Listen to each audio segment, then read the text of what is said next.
This rough opal might not look like much, but hidden inside is a surprise. With its deep blue-green colour, I'm hoping to cut not just one, but two stunning gems. Will it cooperate, or will it be a dud? Let's find out.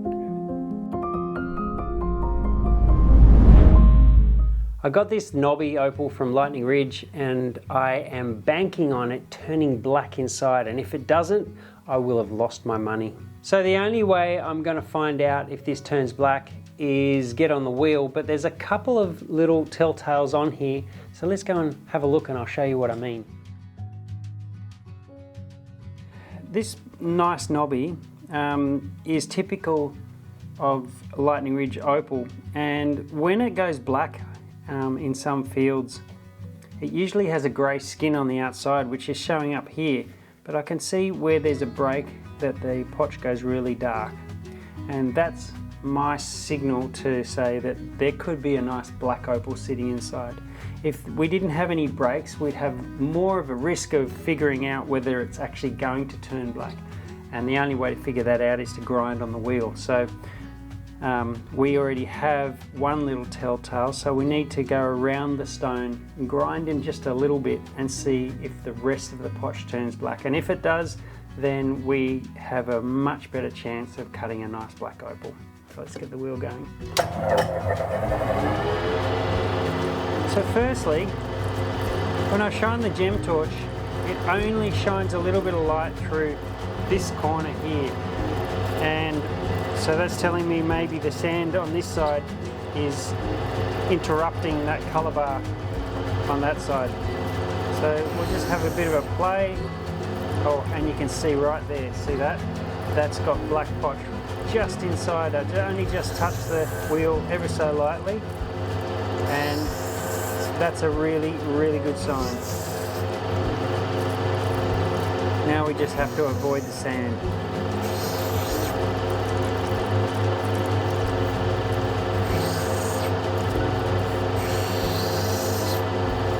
Yeah, everything's turning black just by touching the wheel a little bit.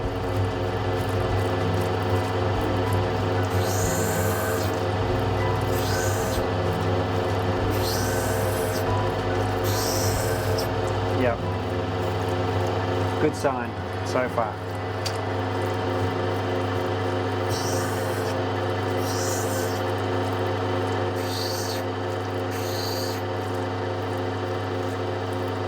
So I can see a whole bunch of sand inside that colour bar there, which is kind of ruining the stone for me.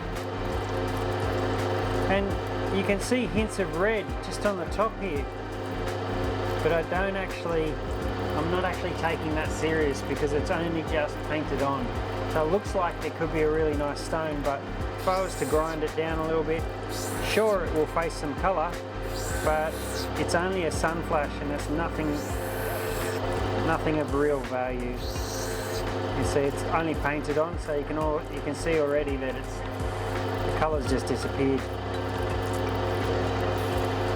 So now it's just about a matter of picking the right colour bar.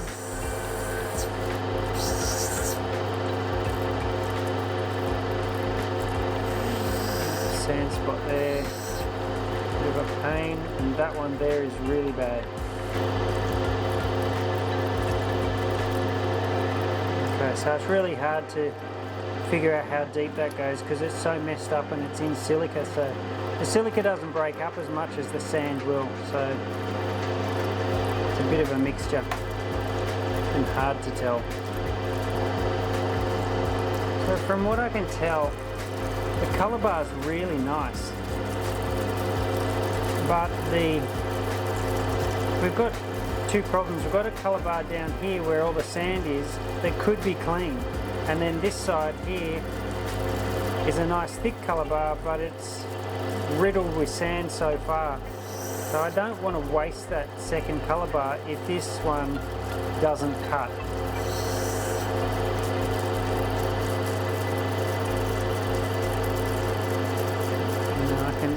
I can actually see through the stone now a little bit easier.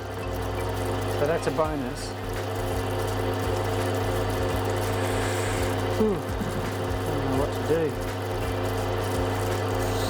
I think my best bet is to take its top off straight away and work on whether that bar is worthwhile, and if it's not, let's go for the secondary bar, that little tiny thin colour bar below it, which is a bit of a shame if we can't use that thick colour bar, because there won't be a dome.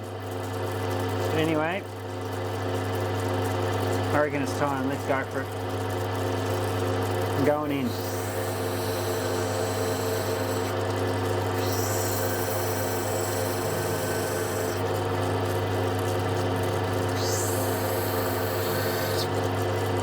It's a lot of sand in that potch.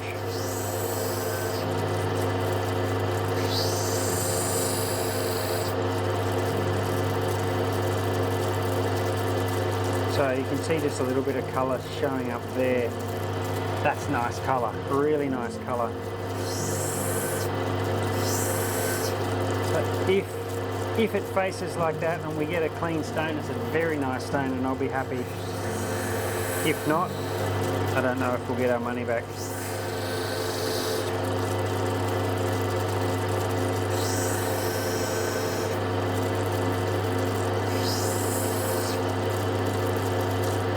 Very pretty green.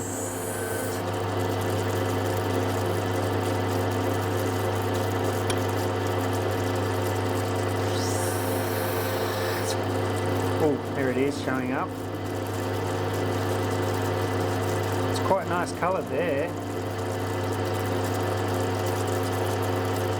This sand here is really, really bad. Gorgeous, gorgeous green right there. But it doesn't look like it's going to be very big. If this sand doesn't come out, which it doesn't look like it will. About now, Dad is getting pretty nervous with all that sand still in the face. So he does his absolute best to navigate around the sand to create clean gems. Oh, look at that. Oh no. But sadly, a sand pit appears, and it's a deep one, which drastically reduces the chances of cutting a large gem.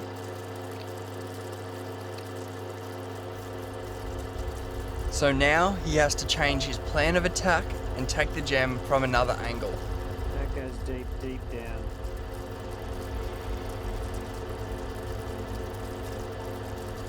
There's still a stone sitting here.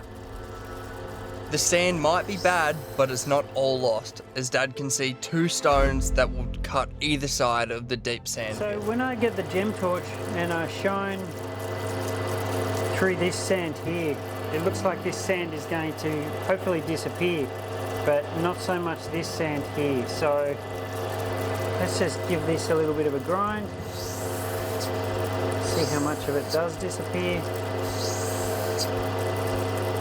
So that's actually not bad. It's going away now, and our stone is getting a little bit bigger. So what I'm thinking of doing, I might take a slice here and a slice here and just chop out all of that so that I can see what's going on inside, because there's looking like there's a possibility of a stone here and or a stone here or both. I might slice that off there and a little bit out of there and then see what we've got left. This is going to be fun. It's going to be an intricate slice.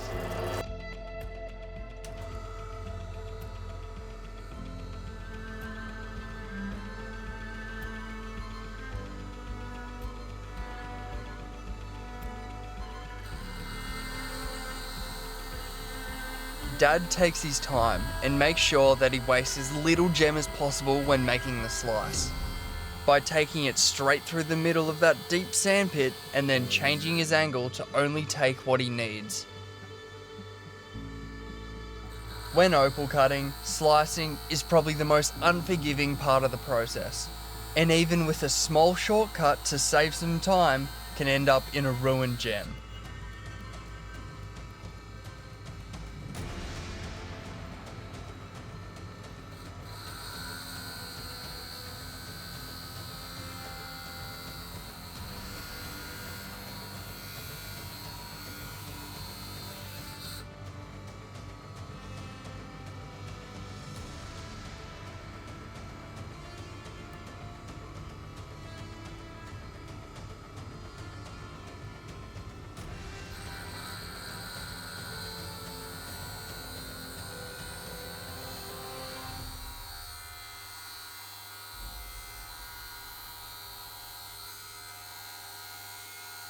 And I'd say Justin did a pretty good job making those slices, resulting in 2 main stones to now work on. So these two were pretty much like that, and everything else was sand in the whole piece, so there's no point having a Pac-Man sort of looking piece. So we really want some nice little gems, and that's what we're probably going to get. So I'll just start shaping them up and see what nice gems we get out of it.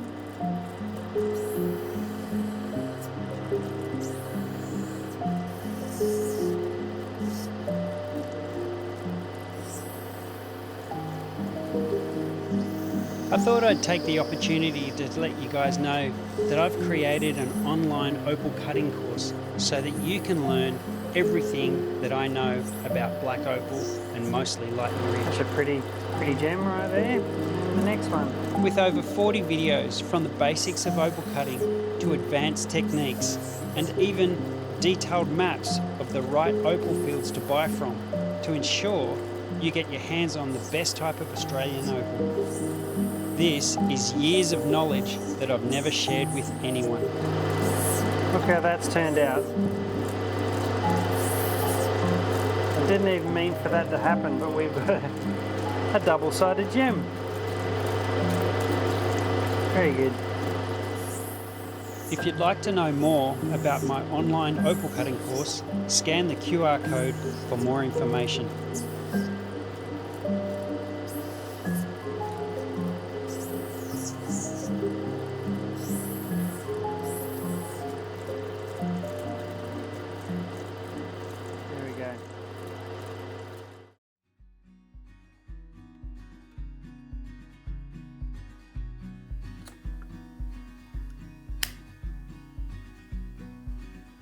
I think Dad has done an outstanding job on bringing these stones to life, from what he had to work with especially, with the sand-riddled piece now into 2 beautiful stones, ready to hit the final wheels.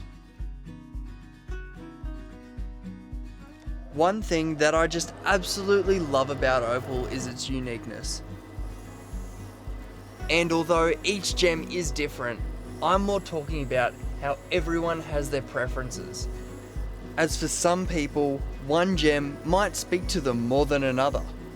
Whether that's because they see something inside of it that relates them to a previous memory or even a part of their childhood. It's all about connection. Every person sees something different in each gem, from images, colours, or a feeling that connects them to a part of their lives that bring them joy. And everyone has a different experience, and that's why the uniqueness of opal can connect so many people.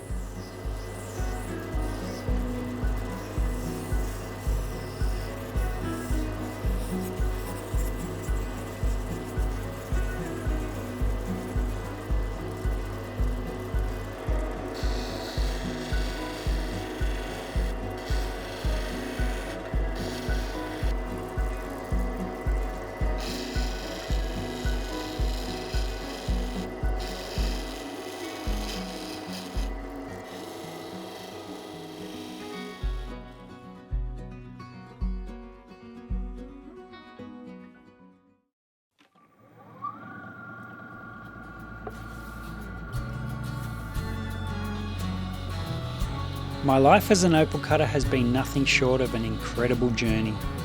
It all started when I was 18, heading out to Lightning Ridge with my dad, buying rough opal, bringing it home and cutting it into gems. Back then, we'd trek through the streets of Sydney selling our stones to anyone who'd take a chance on us. Eventually, I moved to Lightning Ridge, and that's where things really changed. I didn't just learn to cut opals, I learnt how to live the opal life. My wife joined me on the ride, and our son was only 3 at the time. Those early years shaped everything. Fast forward to today, now we're living on the coast, still cutting, still learning, and still chasing the magic hidden in every stone.